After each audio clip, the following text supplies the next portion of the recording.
Isaac Luria, c'est celui auquel on attribue ce qu'on appelle la nouvelle Kabbale, donc un certain nombre de doctrines qui vont arriver, qui sont élaborées en Orient à sa fête, et qui viennent par ses disciples, notamment Vital, en Occident, et qui vont influencer le fameux Jacob Böhm.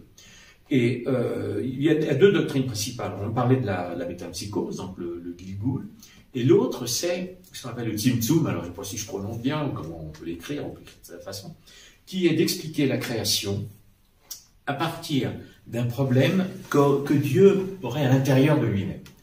Dieu aurait comme un problème de souffle, n'est-ce pas? Il prendrait son inspiration et il sortirait, il expertorait, n'est-ce pas, le monde. Voilà.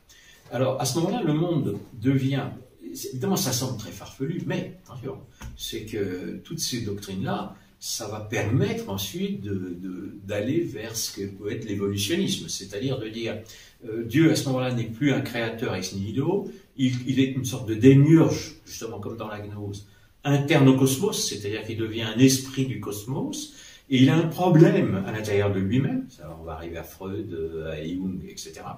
Et il va en fait créer pour se sauver lui-même.